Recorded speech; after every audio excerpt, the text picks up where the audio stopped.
And you've just heard Treasure Hunt by Amy Duncan, taken from her forthcoming album, Cocoon. And I'm delighted to be joined by Amy now. Hello, Amy. Hello, Alistair. It's lovely to see you. And you. Thanks for joining me. So what can you tell us about Cocoon? Are there themes that run through it, or how do you view it now? Well, I guess it's a lockdown album. So yeah, I tend to just kind of write about what's going on. And yes, so it was in the lockdown and my gigs were cancelled. And I just started writing about how I was feeling in the lockdown. And yeah, I think I was thinking, oh, I'm going to make a little EP or something. And then I just kept writing songs and had there was nine songs on the album. Yeah. And I was happy with them all. So I thought, oh, I'll just put out an album. It's interesting. I think some people had a bit of kind of writer's block, whether they were musicians or writers or other types of artists. But some people like you can really write, no, how I'm going to respond to this is by, writing about it. Is that how you felt? Yeah, I think so. I think at the very beginning of the lockdown, I think I did have a bit of I think everyone was just in a bit of shock, weren't they? And it's not like I instantly started, writing away. It was more when we kind of got to the summer, I started to kind of write things down and work on songs. And there's a launch for it on tomorrow night. So can you explain about the launch? Because it's live, but it's also streaming. Yeah, so it's at the Voodoo Rooms, and there's going to be a live audience, and it's also going to be streamed through Bandcamp, right? Which is my first time I've done a live stream, so it should be interesting. I didn't know people were streaming through Bandcamp, so that's interesting as well. So people can go to Bandcamp, get their ticket in inverted commas, and watch it through there. Yeah, so you can the ticket's £10, and you get the album free with the ticket as well, which is quite nice. And and you just watch it through Bandcamp, through the platform. And is it just yourself solo, or are there other people going to be on stage with you?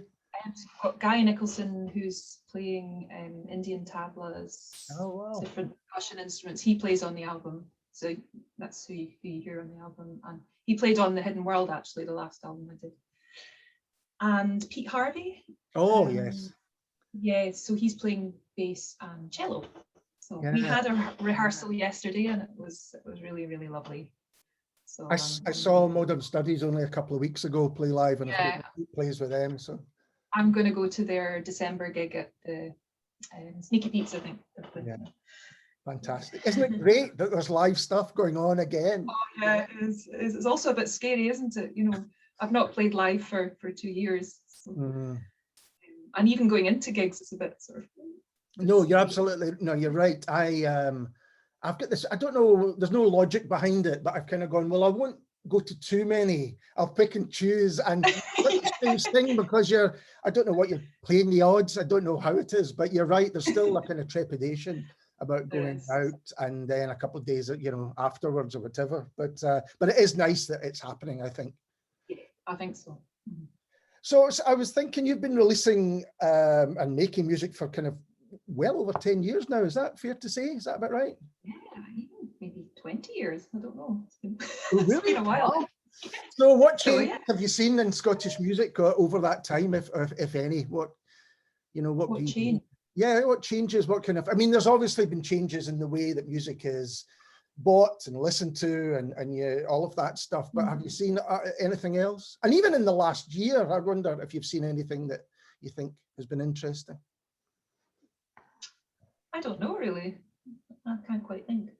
The reason I asked about the last year is, with lockdown in particular, it seemed to me, as someone who's listening to a lot of music, is it hasn't stopped people making and releasing it. There's been a lot kind of going out. Yeah.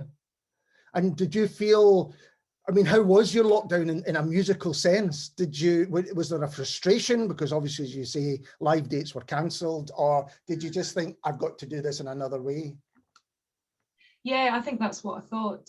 And we were listening to a lot of music and buying a lot of vinyl and listening to a lot of music. And it was, my sister did a remix of White Horse, one of my tracks. So we're kind of like working away on music, and it was frustrating. not being able to get out and see live music though it really was, and not to be playing as well. Because I think at the start of the lockdown I had felt really, well, I think before the lockdown I'd come to the realization that I need to get out more. And you know, what timing, Amy, what timing? more, you know, and you know, just get out and meet people and play gigs and stuff. Because I mean, I think before then I was sort of quite happy in my comfort zone, you know, recording and but I was really kind of, I went to the Resonate Music Conference in November 2019. Right. And it was just so lovely, just connecting with people. And I met my agent, who I met a woman who became my agent straight after the conference, you know, and just everything was kind of coming together, and I was just feeling great kind of being out and about. And so yeah, it was a bit strange actually to suddenly think, oh God, I'm not allowed out now. Yeah, what a difference. But that was the point, wasn't it? There was a difference between choosing not to do these things and then not having. Yeah, exactly. And it makes you look at things completely differently, doesn't it? And I value things. Absolutely. Yeah, no, it absolutely does. I guess when I was thinking about the question, you know, how things have changed, you know, you mentioned there about listening to loads of stuff on vinyl, and, you know, in the last 10 years in particular, the way that we do listen to things, there seems to be almost the polars. You can buy beautiful bits of vinyl now, much better quality than when I used to buy vinyl in my teens and stuff like that. And then you've got the streaming side of things where, you know, it's much more immediate, but obviously a very different way of musicians getting paid through it. And you'll have seen the kind of changes in that. Yeah. I think the way we do it is it's quite good sometimes when things you don't know comes up on Spotify, and then you can kind of use it to find new music, and then you can go out and buy that music. So I don't know if that helps in a way with, you know, what you're not getting paid much as an artist, but maybe more people discover your music and support you in other ways. I don't know if it works. Well, that's how I use it, and that's how I would really hope that other people do, because then it sends you to places like Bandcamp, or it sends you to the artists' websites themselves where they can, you know, buy things. And I would certainly hope the case. Although I don't think that's an excuse to not pay for streaming. No. But, yeah. It's not an excuse at all, absolutely not. But no. Spotify is there, and if you've, you know, tried to be glass half full, you would hope that it means that. Exactly. Yeah. And I do often wonder whether, because there's so much music out there, that people are finding things that they may not have listened to otherwise. I would hope. I think so. Must be. Because I was thinking about your style of music as well. You know, kind of, I don't know how you think of it, but I think of it as kind of modern folk. I'm going to use that word, ethereal. I hope you don't mind. Some people. No, I don't mind. You know, that that kind of music, and it seems to me that when I first heard your music, there wasn't a lot of it necessarily around, but now there does seem to be lots of great examples of that type of folk music in particular. Would you agree about that? So can you hear my chair squeaking? I can hear your chair squeaking, but only little bits. Don't worry. Right. Okay. I don't know why it's squeaking. Yeah. I don't know. Who were you thinking then when you were thinking? Well, I was thinking if I was Annie Booth's got a new album coming out quite soon. Yeah. And even though, you know, we were talking there about, I mean, Guess Modern Studies have been playing for almost, you know, for as long as yourself, but there does seem to be, there's an artist called Ravlo. There's just quite a lot of interesting, I guess what I'm thinking of is folk music that goes into other areas. Do you know what I mean? Yeah, okay. You've got a classical side to your music, I think, as well. And, you know, there's people who are maybe collaborating with or exploring different genres of music, jazz being another one. Yeah. Yeah. I was recently played on a show that had like Public Enemy and stuff on the lineup, and it was really nice, because normally I do get played on folk shows and things, so that was really cool. Yeah, that's I think what I'm trying to get to is I think the destruction, not destruction of boundaries or genres, but a kind of melding of them. People more happy because maybe they've seen different stuff or listened to different stuff on Spotify or however they listen to their music, and they put different types of music together, I would hope. Yeah. How was that with Public Enemy? That must have been fantastic. Great show. It's a Shea Woodman radio show. It's excellent. And I discovered the I tend to get all really wrapped up in my own music, and I don't think I listen to enough, you know, so it was really good from that perspective. And I think I just like to keep my head clear, so that if I'm listening to too much new music, I don't want to then start taking that into my music as well. I don't know, I just like to keep my mind quite clear. That's listen to a lot of electronic music and dance music and things without lyrics and things, just to keep things clear. But so it was great hearing the Nick Cave and Warren Ellis track Hand of God. I was absolutely blown away by it. So incredible. So that was on that show as well. And and Julie Cruz, which is a bit of a blast from the past. Yeah, you know, it's just such a nice show. I think you know, now obviously this is a radio show, but I do think that there's one of the other things that's happened over the last few years has been the kind of rise of independent radio shows, which can play almost what they want. They don't have to be. Yeah, I love that. Yeah, me too. I think that's a great way of finding new music.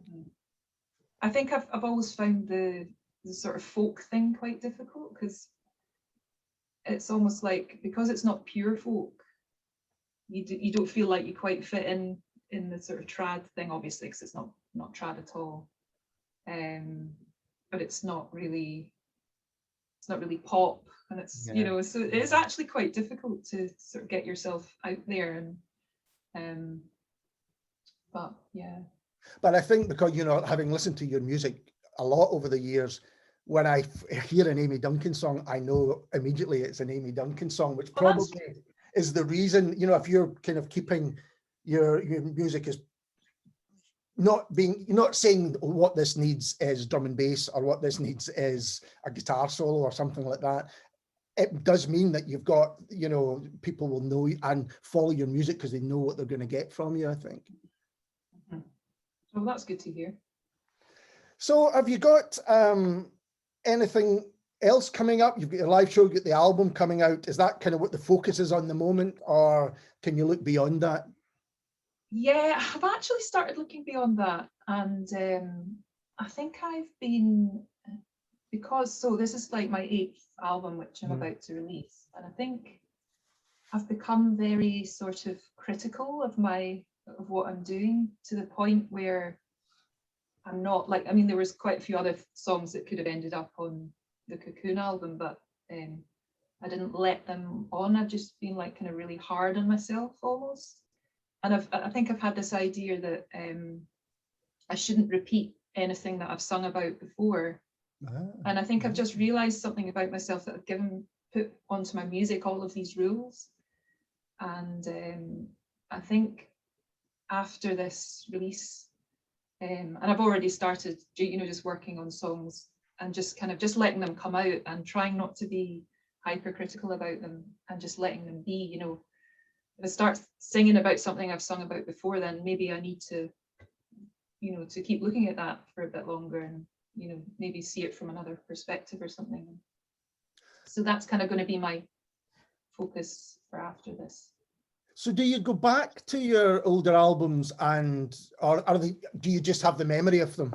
You know, do you go back and listen to them and think, I would do that differently, or I would maybe write about that differently? Or is it just, you know, Well, I do, sometimes I do listen back, and I listen back, you know, in a sort of production and sounds type of way, and I think, oh, I don't like that, you know, I really don't like that.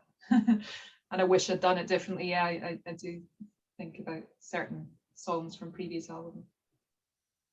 That's I mean, it's hard to get it totally right at the time, you know. It's difficult.